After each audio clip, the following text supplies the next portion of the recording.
Bonjour, bonsoir, bonne nuit. Ligne de temps de la fin des temps, de 2022 à l'éternité, partie 5. Voici la 16e vidéo de la chaîne YouTube Vivre avec le Créateur ou La vie d'en haut.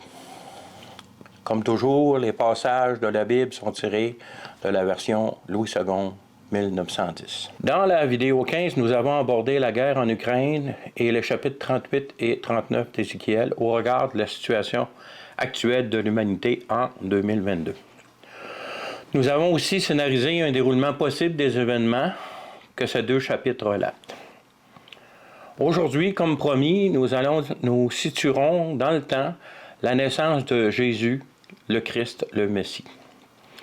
Pourquoi est-ce important de situer sa naissance avec le plus de précision possible? Comme nous explorons la ligne de temps de la fin des temps, qui commença avec la réception de l'Esprit Saint par le corps du Christ, 10 jours après que la tête de ce corps, c'est-à-dire le Christ lui-même, fut enlevée au ciel. Pour être en mesure de situer correctement dans le temps cet événement, nous devons savoir quand le Christ, le Messie, est venu au monde. Pour ce faire, nous utiliserons les passages de la Bible, bien sûr, qui relatent sa naissance. Nous utiliserons aussi des données astronomiques et historiques. Premièrement, sachons que le Créateur de toutes choses livre son message dans sa parole écrite et aussi dans sa création telle que le déclare Romains 1, versets 16 à 22, nous dit « Car je n'ai point honte de l'Évangile, c'est une puissance de Dieu pour le salut de quiconque croit, du juif premièrement, puis du grec. » On s'entend que c'est pour tout le monde. Tout le monde. Parce qu'en lui est révélée la justice de Dieu par la foi, et pour la foi, selon qu'il est écrit, le juste vivra par la foi. La colère de Dieu se révèle du ciel contre toute impiété et toute injustice des hommes qui retiennent injustement la vérité captive. Car ce qu'on peut connaître de Dieu est manifeste pour eux.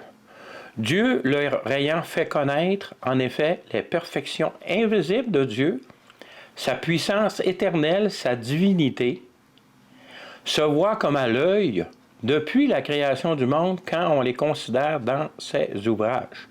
Ces ouvrages ici, il est clair qu'on parle de la création, le ciel, les étoiles, la terre, les arbres, les humains, les animaux. Ils sont donc inexcusables, puisqu'ayant connu Dieu, ils ne l'ont point glorifié comme Dieu. Ils ne lui ont point rendu grâce, mais ils se sont égarés dans leurs pensées, et leur cœur sans intelligence a été plongé dans les ténèbres. Se vantant d'être sages, ils sont devenus fous. On reconnaît beaucoup la situation du monde actuel. Genèse 1, versets 14 à 18 nous dit « Dieu dit qu'il y ait des luminaires dans l'étendue du ciel pour séparer le jour d'avec la nuit, que ce soit des signes pour marquer les époques, les jours et les années, et qu'ils servent de luminaires dans l'étendue du ciel pour éclairer la terre, et cela fut ainsi. Dieu fit les deux grands luminaires, le plus grand luminaire pour présider le jour, et le plus petit luminaire pour présider la nuit. Il fit aussi les étoiles. Dieu les plaça dans l'étendue du ciel pour éclairer la terre, pour présider au jour et à la nuit, pour séparer la lumière d'avec les ténèbres. Dieu vit que cela était bon. Le soleil, la lune, les étoiles, tout ça est bon, puis ça sert à marquer les années, les époques. Psaume 19, verset 1 nous dit, au chef des psaumes, psaume de David, « Les cieux racontent la gloire de Dieu et l'étendue manifeste l'œuvre de ses mains. » Vous vous souvenez, lors de mon témoignage, j'ai parlé comment est-ce que j'ai eu la révélation que cet univers merveilleux dans lequel nous sommes a été créé par le Dieu dont, à l'époque, je connaissais la seule information, c'était selon l'Église catholique. Mais je sais que depuis ce temps-là, que le Créateur, le seul Dieu qui existe, transcende toutes les religions et que c'est une relation personnelle qu'il veut avec chacune de ses créatures. Job 38, verset 31 à 33 nous dit, ici c'est le Créateur qui interroge Job, « Noues-tu les liens des Pléiades ou détaches-tu les cordages de l'Orion? Fais-tu paraître en leur temps les signes du zodiaque et conduis-tu la grande ours avec ses petits? Connais-tu les lois du ciel? Règles-tu son pouvoir sur la terre? Les lois du ciel s'appliquent sur la terre. On ne parle pas ici d'astrologie, on parle tout simplement de réguler les saisons, les années, les mois, et puis toutes les saisons, c'est ça. La naissance de Jésus est présentée dans 2 des évangiles, celle de Matthieu et celle de Luc. Nous regarderons le texte de Luc en premier, car certains des faits qui y sont relatés sont arrivés lorsque Jésus était nouveau-né, alors que Matthieu, il était jeune enfant. Donc, chronologiquement, ce qui est raconté dans Luc s'est produit avant de ce qui est raconté dans Matthieu. Nous en verrons l'explication en les analysant. Luc 2, 1 à 18 nous dit « En ce temps-là apparut un édit de César Auguste ordonnant un recensement sur toute la terre. Ce premier recensement eut lieu pendant que Quirinius était gouverneur de Syrie. Tous allaient se faire inscrire chacun dans sa ville. » C'est ça, c'était une pratique courante pour les Israéliens, les Juifs, que lorsqu'il y avait un recensement, on sait que dans l'Ancien Testament, David a fait un recensement là, qui a été à l'encontre de la volonté de Dieu. Mais ça se faisait régulièrement parce que quand on lit l'Ancien Testament, il y a souvent la liste du nombre de personnes par tribu, etc., etc. Donc c'était une pratique d'aller pour les recensements dans dans ta ville d'origine pour te faire inscrire. Joseph aussi monta de la Galilée, de la ville de Nazareth, pour se rendre en Judée, dans la ville de David, appelée Bethléem parce qu'il était de la maison de la famille de David, afin de se faire inscrire avec Marie, sa fiancée qui était enceinte. Pendant qu'ils étaient là, le temps où Marie devait accoucher arriva. Et elle enfanta son fils premier-né, elle l'emmaillota et le coucha dans une crèche parce qu'il n'y avait pas de place pour eux dans l'hôtellerie. Il y avait dans cette même contrée des bergers qui passaient dans les champs les veilles de la nuit pour garder leurs troupeaux. Et voici un ange du Seigneur leur apparut et la gloire du Seigneur répandue autour d'eux. Ils furent saisis d'une grande frayeur. Mais l'ange leur dit, ne craignez point, car je vous annonce une bonne nouvelle qui sera pour tout le peuple le sujet d'une grande joie. C'est qu'aujourd'hui, dans la ville de David, il vous est né un sauveur qui est le Christ, le Seigneur. Et voici à quel signe vous le reconnaîtrez. Vous trouverez un enfant emmailloté et couché dans une crèche. Et soudain, il se joignait à l'ange une multitude de l'armée céleste, louant Dieu et disant, gloire à Dieu dans les lieux très hauts et paix sur la terre parmi les hommes qui l'agréent.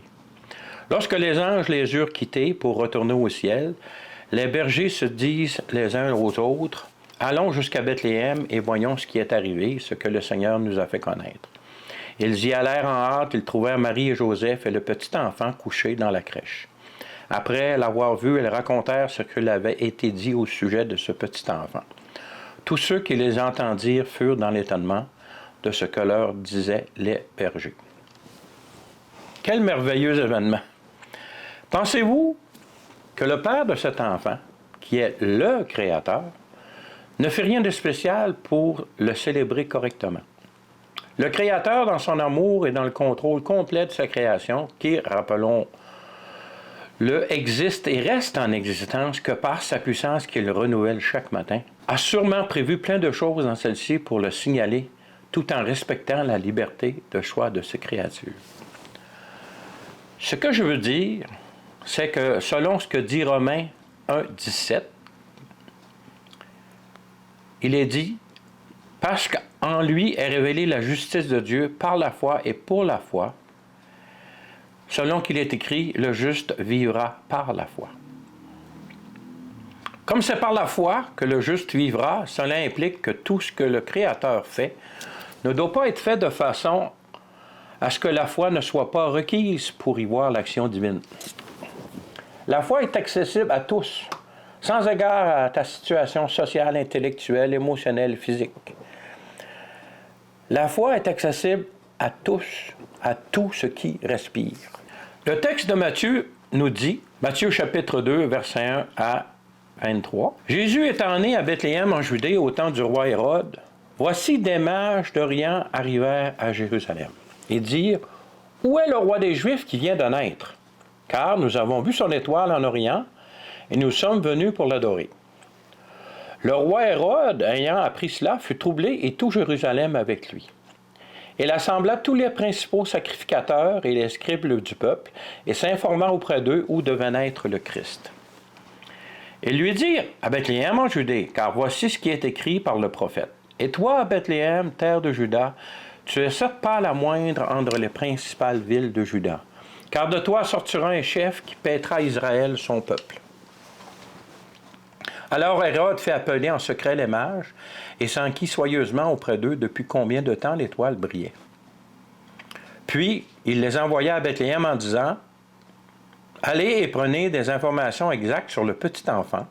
Quand vous l'aurez trouvé, faites-le-moi savoir afin que j'aille aussi moi-même l'adorer. » Après avoir entendu le roi, ils partirent. Et voici l'étoile qu'il avait vue en Orient marchait devant eux jusqu'à ce qu'étant arrivée au-dessus du lieu où était le petit enfant, elle s'arrêta. Quand ils aperçurent l'étoile, ils furent saisis d'une très grande joie. Ils entrèrent dans la maison, virent le petit enfant avec Marie sa mère, se prosternèrent et l'adorèrent. Ils ouvrirent ensuite leur trésor et lui offrirent un présent d'or, de l'encens et de la myrrhe. Puis, divinement avertis en songe de ne pas retourner vers Hérode, ils regagnèrent leur pays par un autre chemin. Lorsqu'ils furent partis, voici un ange du Seigneur apparut en songe à Joseph et dit, « Lève-toi, prends le petit enfant et sa mère, fuis en Égypte et reste-y jusqu'à ce que je te parle, car Hérode cherchera le petit enfant pour le faire périr. » Joseph se leva, prit de nuit le petit enfant et sa mère et se retira en Égypte. Il y resta jusqu'à la mort d'Hérode afin que s'accomplisse ce que le Seigneur avait annoncé par le prophète, « J'ai appelé mon fils hors d'Égypte. » Alors Hérode, voyant qu'il avait été joué par les mages, se mit dans une grande colère et il envoya tuer tous les enfants de 2 ans et au-dessous qui étaient à Bethléem et dans tout son territoire, selon la date dont il s'était soigneusement enquis auprès des mages.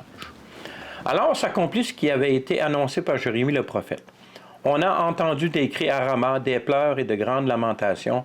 Rachel pleure ses enfants et n'a pas voulu être consolée parce qu'ils ne sont plus. Quand Hérode fut mort, voici un ange du Seigneur apparut en songe à Joseph en Égypte.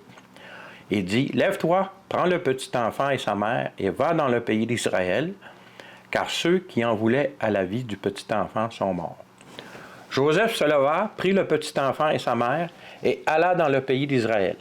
Mais, ayant appris qu'Archélaos régnait sur la Judée à la place d'Hérode, son père, il craignit de s'y rendre et divinement averti en songe, il se retira dans le territoire de la Galilée et vint demeurer dans une ville appelée Nazareth, afin que s'accomplisse ce qui avait été annoncé par les prophètes, il sera appelé Nazaréen. Quand ces choses se sont produites, pour trouver les réponses à cette question, nous devons regarder les circonstances. Donc, j'ai préparé un tableau afin de mettre en ordre les circonstances qu'on retrouve dans l'Évangile de Luc et l'Évangile de Matthieu. Et voici ce tableau. Donc, si on regarde pour l'Évangile de Luc, c'est arrivé au temps de César Auguste. Quirinius était gouverneur de Syrie. C'est arrivé à Bethléem, les bergers gardent leurs troupeaux. Un ange visite les bergers, un signe, un enfant dans une crèche. Multitude de l'armée céleste loue Dieu, les bergers croient et se déplacent. La foi amène à l'action, donc quand tu crois, tu agis. Les bergers voient le signe, ceux qui entendent les bergers sont dans l'étonnement. Dans l'Évangile de Matthieu, il y a Jésus, né à Bethléem en Judée, au temps du roi Hérode le Grand. Des mages venus d'Orient vont voir Hérode afin de trouver l'enfant pour adorer le nouveau roi, car ils ont vu son étoile en Orient. Jérusalem et Hérode sont troublés. Les scribes et les sacrificateurs identifient Bethléem comme ville de naissance du Christ. Hérode s'informe auprès des mages depuis quand l'étoile brillait. Les mages vont à Bethléem et voient que l'étoile les guide toujours. Les mages trouvent Marie et le petit enfant. Les mages adorent le petit enfant et lui offrent un présent, en présent de l'or, de l'encens et de la myrrhe. Les mages avertis en songe s'en vont sans revoir Hérode. Joseph, averti par un ange, fut en Égypte avec sa famille et y reste jusqu'à la mort d'Hérode. Hérode, furieux d'avoir été joué par les mages, fait tuer les enfants de 2 ans et en dessous, selon le temps donné par les mages, selon la ligne 6 de ce tableau. À la mort d'Hérode, un ange avertit Joseph de retourner en Israël. Et comme Archélaüs, le fils cruel d'Hérode, règne en Judée, Joseph décide de s'installer à Nazareth. Si vous consultez les informations historiques à propos d'Archélaüs, vous voyez qu'il était incompétent et cruel. Alors, bonne décision de Joseph d'aller s'installer ailleurs. Regardons maintenant aux pièces justificatives des lettres et commentaires dans les 2 colonnes de ce tableau. La ligne 1. Luc, les années du règne de César Auguste sont historiquement bien documentées et ne génèrent aucun argumentaire à ce sujet. Matthieu, la naissance à Bethléem est sans contestation en ce qui concerne l'an -3. C'est ce que nous verrons immédiatement dans l'étude de la ligne numéro 2 du tableau. Ligne numéro 2. Ce qui concerne Luc. Il y a vraiment un problème avec le fameux recensement sous Quirinius. Plusieurs commentateurs de la Bible ou contestataires de la Bible disent que le recensement que Luc parle s'est produit en 6-7 après Jésus-Christ et puis que Luc s'est sûrement trompé. J'ai trouvé un document en français, ce qui est vraiment fantastique pour nous, d'une enquête chronologique faite en 2005 par M. Gérard Gertout, docteur en archéologie et histoire des mondes anciens. Je vous montre quelques extraits qui, selon moi, règlent cette question une fois pour toutes. Le lien pour ce document va être dans la description de cette vidéo. Premièrement, voici la première page qui met l'introduction du document en question. Bon, dans la deuxième page, vous voyez les 2 dirigeants de la série qu'il y a eu de -7 à 9. De -7 avant Jésus-Christ à 9 après Jésus-Christ. Jésus-Christ, devrais-je dire, pardon. Vous voyez qu'en ce qui concerne Quirinius, de la fin de l'an -3 à vers la fin de l'an -1, il a été gouverneur, puis il y a eu le recensement de la Syrie. Il a eu une victoire sur les Ituréens. Vous vous souvenez que M. Gertout est un historien. Puis vous voyez que plus tard, Quirinius a été gouverneur de Syrie pour la 2e fois, de la moitié de l'an 6 à l'an 9. Ce qui correspondrait là, au fameux recensement dont Joseph, l'historien juif du 1er siècle, parle. Dans la 3e page, nous voyons un tableau où les titres de gouverneurs de Syrie sont mentionnés. Vous voyez que Quirinius est de -3 à -1, comme nous venons de voir dans le tableau précédent, et qu'il revient de 6 à 10. Censeur du peuple. Je vous recommande d'aller lire ce document-là. Il n'est pas très volumineux, mais il y a une 60aine de demi-pages, là, parce que la page est grande, mais le texte est à peu près à la moitié de la page, donc ça se lit très bien. Puis vous voyez ici la conclusion, dans la 4e page, vous voyez la 4e image, la conclusion de M. Gertout. Cette séquence logique d'événements éclaire les choix des différents historiens. Flavius Joseph n'a conservé que les faits ayant des conséquences sur la vie politique juive, et donc les manœuvres des principes hérodiens des princes hérodiens pour obtenir le pouvoir des instances romaines. On se souvient que Hérode le Grand avait été mis en place par les Romains, puis était maintenu en place par les Romains, donc il faisait ce qu'il fallait pour plaire aux Romains. Les historiens romains, eux, n'ont conservé que les actions militaires des différents représentants du pouvoir de Rome. C'est ce qui explique pourquoi Quirinius est assez obscur, parce qu'il n'a pas accompli de grandes choses militaires. Quelques-unes qui sont mentionnées, là, mais... Enfin, l'évangéliste Luc n'a gardé que le fait majeur concernant la vie de Jésus, à savoir le recensement de Quirinius dans son premier mandat, dont le but premier était d'étaler la gloire de Rome. Ces trois sources de renseignements de nature politique, militaire et religieuse sont différentes par essence. C'est la raison pour laquelle elles se complètent sans se croiser. Donc, on peut voir que la recherche de ce monsieur établit clairement que Quirinius a été 2 fois dirigeant de la Syrie, et puis que la première fois, c'était dans la période de -3 à -1 avant Jésus-Christ. Là, -3 ou 3 à 1 avant Jésus-Christ. Donc, toujours à la ligne 2 pour Matthieu. En ce qui concerne la vie d'Hérode, là encore, il y a beaucoup de confusion. Dans les récits de l'historien du 1er siècle, Joseph, il est écrit qu'Hérode est mort juste après une éclipse. Le document de M. Gertout nous vient de nouveau en aide, ainsi que le site d'astropixel.com, site que je vous recommande si vous êtes à la recherche d'informations astronomiques.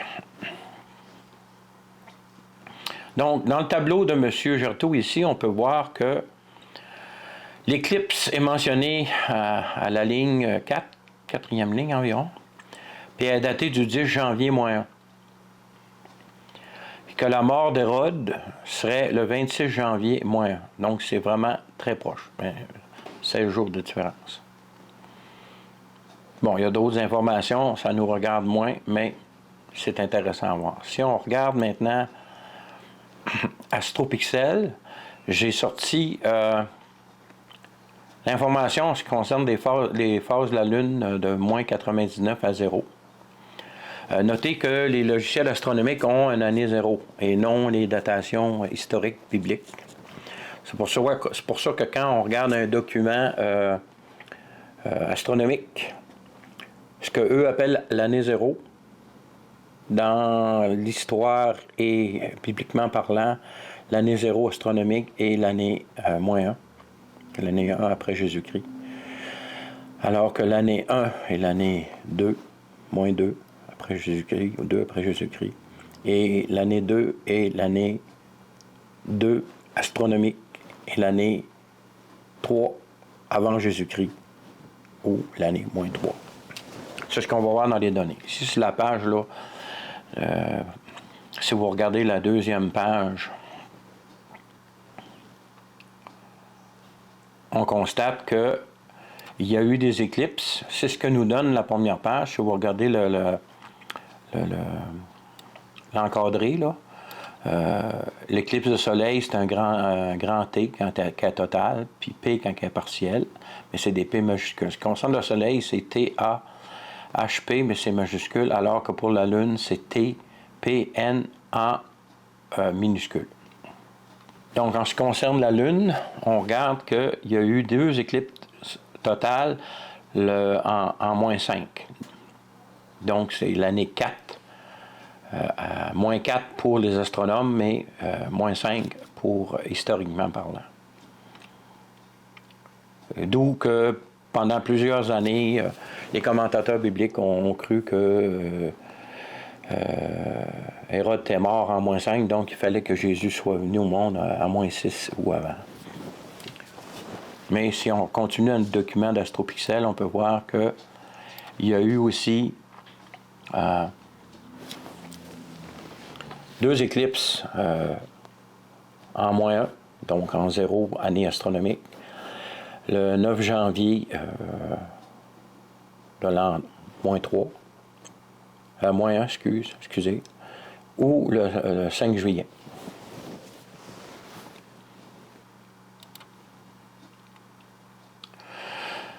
Nous y voyons que selon M. Gertout, la mort d'Hérode se situe en l'an -1, pour respecter le fait que Quirinius a été gouverneur de Syrie de -3 à -1. Selon les informations du site d'AstroPixel, il y a 2 possibilités, soit, comme je viens de discuter, soit en -5 et en -1.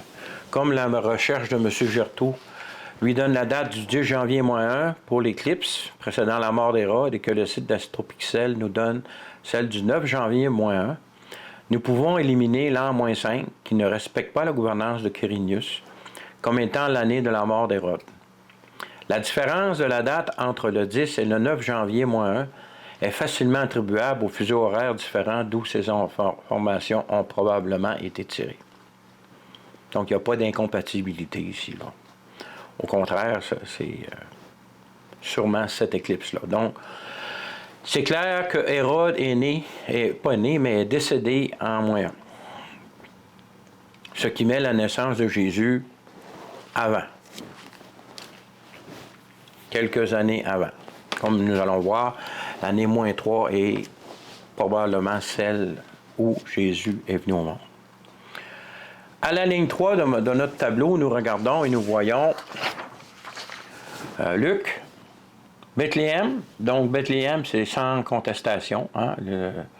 Tout le monde est d'accord sur le fait que Jésus est né à Bethléem. En ce qui concerne Matthieu, pour la ligne 3, les mages ont fait le voyage depuis l'Orient jusqu'à Jérusalem pour voir l'enfant roi, pour donner suite à l'apparition d'une étoile qui annonçait sa naissance en Israël. Il faut noter que les mages de l'Orient connaissaient les enseignements et le Dieu d'Israël par l'intermédiaire de la vie de Daniel, qui, par la révélation de son Dieu au sujet du rêve de Nebuchadnezzar, qui leur sauva la vie à tous quelques générations auparavant. C'est sûr que les connaissances et le Dieu de Daniel a fait sujet d'études, de vives études, dont les textes, là, ce qu'on appelle les textes de Moïse, puis les prophètes qui existaient, les livres de prophètes qui existaient à cette époque-là. On sait que le plus ancien des prophètes, c'est Joël.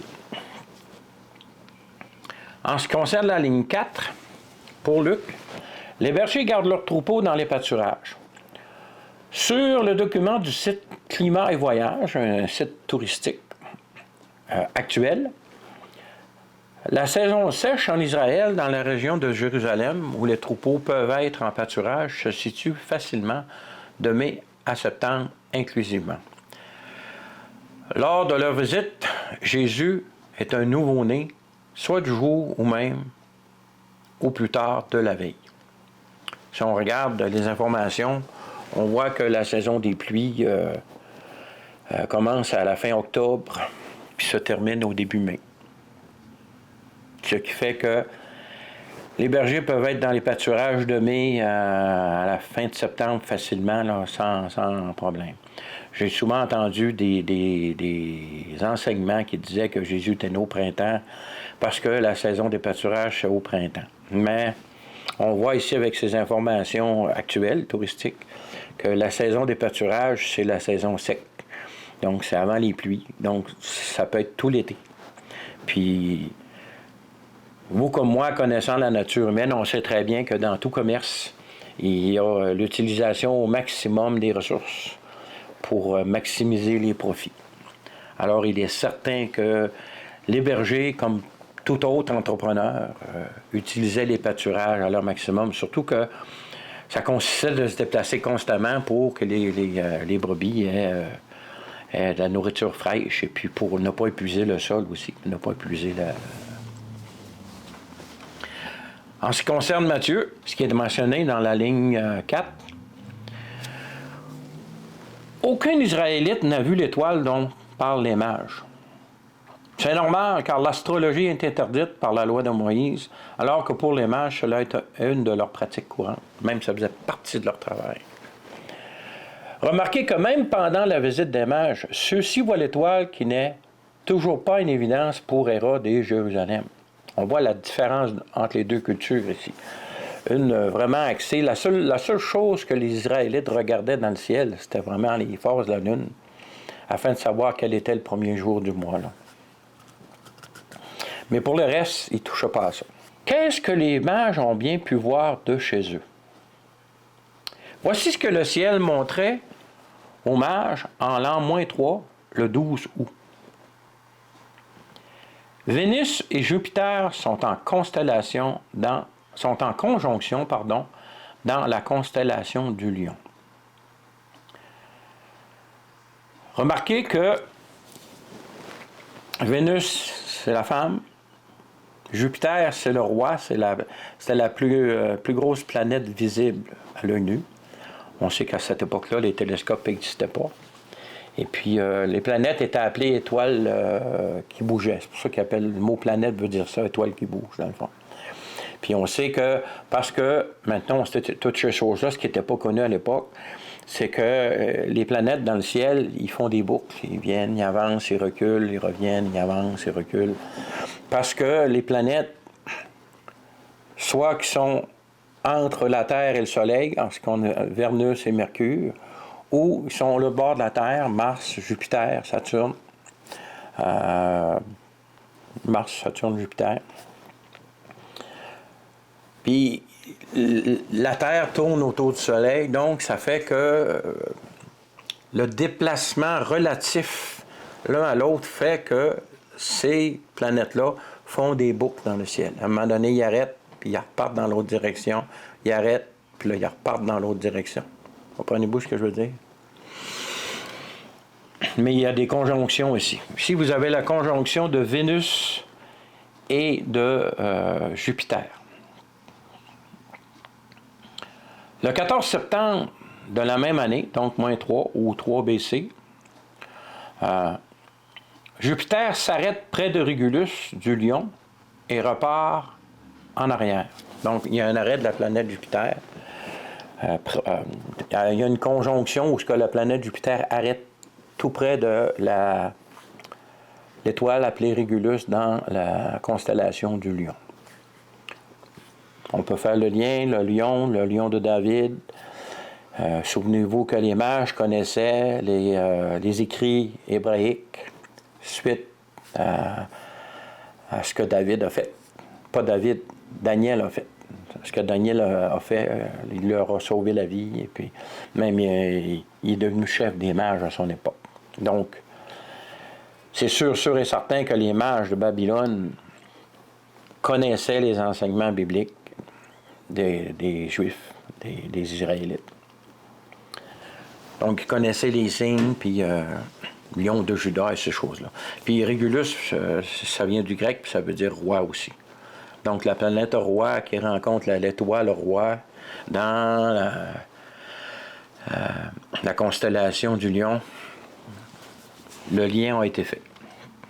Nous pouvons penser que le lien a été fait. En plus, elle arrête puis elle change de direction.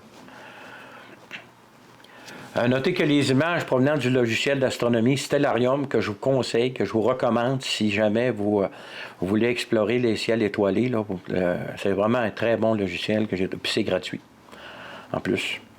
Il faut savoir que, ce que je vous ai dit plus tôt, l'année 0 est présente. Donc, 0 pour l'astronomie, le logiciel astronomique, c'est l'année 1 avant Jésus-Christ pour les historiens. Et -1 astronomique, c'est l'année 2 avant Jésus-Christ, etc. Je l'ai déjà expliqué, je ne recommencerai pas.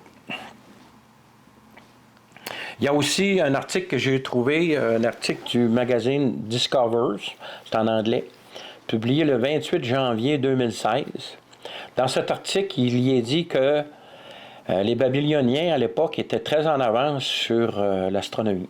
Ils ont découvert des techniques astronomiques qui ont été perdues au fil du temps, qui ont été redécouvertes seulement qu'au Moyen Âge ou après par les Européens. Et que pour eux, la planète Jupiter était aussi d'une importance capitale. Donc, pour eux, la planète Jupiter était suivie constamment. Les lignes 5 à 10 de Luc, ces événements des lignes 3 à 10 de l'Évangile de Luc se sont produits, sinon la même journée ou tout au plus sur 2 jours. Comme la saison des pâturages aux alentours de Jérusalem, comme nous avons dit, s'étend de mai à septembre inclusivement, les phénomènes astronomiques observés par les mages de chez eux, d'août à septembre, de la même année, peuvent être simultanés, sans aucun problème. Comprenez-vous, quand Jésus est venu au monde, que les bergers l'ont visité, pendant ce temps-là, les mages étaient encore chez eux, mais ils ont vu les signes dans le ciel. Ils ont vu la conjonction de la planète Vénus et Jupiter dans le Lion. Et puis après ça, ils ont vu la planète Jupiter s'arrêter près de Régulus, une des étoiles de la constellation du Lion, qui veut dire roi.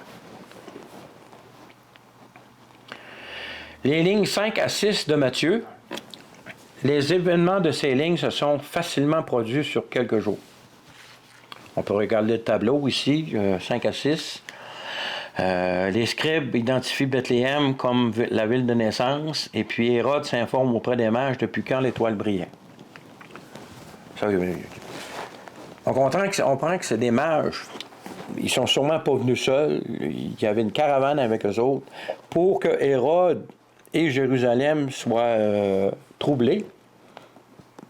C'est que c'est une visite qui n'a pas passé inaperçue. Mais comme Hérode ne savait pas comment trouver le petit enfant, donc il les a envoyés comme appât pour qu'il le trouve pour lui. Bon. La ligne de 7 à 12 de Matthieu. 7 à 12, les mages vont à Bethléem, ils voient que l'étoile les guide toujours. Les mages trouvent Marie, le petit enfant. Ensuite, les mages adorent le petit enfant, lui donnent les cadeaux. Ils sont avertis en songe. Joseph est averti en songe, il quitte.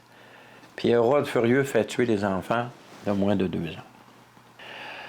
Donc, encore ici, seuls quelques jours sont nécessaires pour leur déroulement de 7 à 12. C'est-à-dire que les mages partent de Jérusalem, vont vers Bethléem, voient leur étoile, là encore, qui est là. On sait qu'on peut facilement croire que c'est Jupiter, leur étoile, qu'ils suivent. Quant au temps de leur déroulement, c'est à la ligne 12 où un indice nous en est donné. À partir de l'ordre donné par Hérode de faire tuer les enfants de 2 ans et moins, afin de s'assurer de ne pas le manquer. Donc, on peut présumer que c'est 2 ans ou moins après la naissance de Jésus que la visite des mages s'est produite, et non pas, comme on représente souvent dans la période de Noël, avec la crèche, que les bergers sont là, puis que les mages sont là. Les 2 événements sont sûrement arrivés parce que c'est mentionné dans la parole de Dieu, dans la parole du Créateur, mais ils ne sont pas arrivés à la même époque. Les bergers l'ont vu vraiment naissant, alors que les mages l'ont vu lorsqu'il était petit enfant, qui était plus âgé un peu. Cela devient facile de déduire que la visite des mages est arrivée un certain temps après la naissance de Jésus. Il faut en effet compter le temps d'interprétation par les mages des signes du ciel.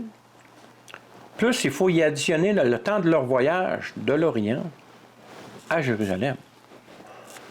On peut facilement imaginer qu'ils viennent de Babylone, vu la précédence de l'histoire de Daniel à Babylone, qui est devenu, je vous le rappelle encore, le chef des mages à son époque, suite à l'action de l'Esprit de Dieu dans sa vie, aux révélations que son Dieu lui a données pour sauver les mages, puis il a fait de lui un grand homme à l'époque. Il y a aussi le fait, comme le soulignent certains commentateurs bibliques, que les mots grecs utilisés en Luc et en Matthieu sont différents. Luc parle d'un nouveau-né et Matthieu parle d'un jeune enfant. Donc, on voit que les événements de Matthieu se sont produits après les événements de Luc, mais que les 2 événements se sont bel et bien produits. Voici une image de ce que les mages pouvaient voir à partir de Jérusalem le 25 décembre 2 BC. 2 BC, c'est Before Christ, ou c'est avant Jésus le Christ. Jupiter est maintenant rendu dans la constellation de la Vierge, arrive à un nouvel arrêt complet avant de changer de direction et est visible au sud-ouest de la ville de Jérusalem, en direction de la ville de Bethléem. Donc, les mages pour qui Jupiter était d'une importance capitale, ils l'ont suivi pour se rendre à Jérusalem parce qu'ils ont interprété que le roi qui venait au monde au pays d'Israël, donc ils sont allés à la capitale, à Jérusalem, pour voir le roi en place, dire où est le nouveau-né. Vous voyez que dans leur interprétation, elle n'était pas complète, elle n'était pas parfaite. Ce qui a amené aux événements tels que le décrit Matthieu. Mais lorsqu'ils ont quitté Jérusalem, Jupiter est devenu un arrêt complet dans la constellation de la Vierge. Puis quand tu étais à Jérusalem, ce que tu voyais, c'est la direction de Bethléem. concluez-en ce que vous en voulez, mais c'est tout de même fantastique. Notez aussi que ce phénomène suivi par les mages reste indifférent à Hérode et aux habitants de Jérusalem. Hérode, lui, il ne s'est pas creusé la tête, il n'a pas commencé à regarder le ciel, il ne connaissait pas ça. Puis les Israélites ne s'intéressaient pas au ciel, à part, comme je vous ai dit, des phases de la Lune pour déterminer le début du mois, de chaque mois, qui était après aussitôt que le premier croissant de Lune devenait visible. Éventuellement, on aura une étude sur le calendrier israélite, le calendrier juif. Vous allez voir comment est-ce que c'était déterminé. Le tout de tout ce qu'on vient de voir, ça nous donne un temps raisonnable pour la visite des mages, en référence à la ligne 7 de notre tableau qui nous dit « Les mages sont venus à Bethléem, ils voient que l'étoile les guide toujours. » Donc, le 25 décembre 2 avant Jésus-Christ, ou moins 2, l'année moins 2,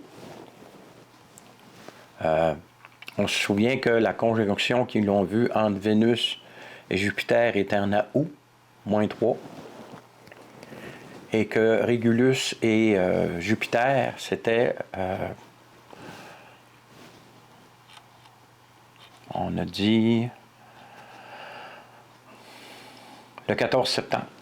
Donc, le 14 septembre, moins 3, Jupiter et Régulus viennent en conjonction, c'est-à-dire qu'ils sont proches l'un de l'autre, et puis Jupiter arrête en plus avant de changer de direction.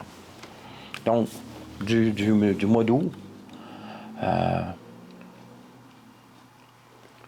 du 12 août à l'an 3, au 14 septembre, l'an 3, moins 3, 3 avant Jésus-Christ,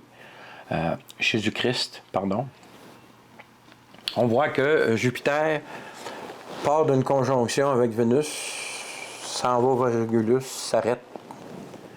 Vous voyez que il y a eu une interprétation par les mages qui était incomplète parce qu'ils se sont rendus... ils ne connaissaient pas les Écritures à fond. Ils les connaissaient, mais ils ne les connaissaient pas comme les Hébreux les connaissent. Puis vous voyez que dans l'histoire, il faut que les scribes et les dirigeants religieux se réunissent pour trouver la ville où ce que Jésus devait naître. Où ce que le Messie, le Christ, devait naître. Les lignes 13 et 14 de Matthieu ne font l'objet d'aucune contestation par qui que ce soit. Le fait qu'ils reviennent après la mort d'Hérode, qu'on a vu que c'était en l'an moins 1, ou l'an 1 avant Jésus le Christ. Et puis, que c'est, comment est-ce qu'il s'appelle? Archélaüs a succédé à Hérode, puis qui était cruel et incompétent, ça, les historiens le disent. Ce que nous avons en conclusion ici, c'est bien qu'il soit presque impossible de déterminer la date exacte de la naissance de Jésus, il est presque certain qu'elle s'est produite dans la période où la fête des trompettes se déroula, en l'an 3 avant Jésus le Christ, comme nous le voyons dans le tableau suivant. En effet, le premier de Tishri, ici, comme on peut voir, le mois de Tishri correspond au mois de septembre-octobre. Le premier de Tishri étant le 10 septembre 3 avant Jésus le Christ. Donc, c'est dans la période où les mages ont vu Jupiter avoir sa conjonction avec Vénus et puis ensuite avoir sa conjonction avec Régulus. On ne peut pas savoir la date exacte, le jour exact. Mais c'est fort possible que ce soit le premier de Tishri, qui serait la fête des trompettes. La semaine prochaine, nous verrons les informations justificatives pour l'année probable de la mort et de la résurrection de Jésus le Christ. Sur ça, je vous dis, soyez bénis. À la prochaine, si Dieu le veut.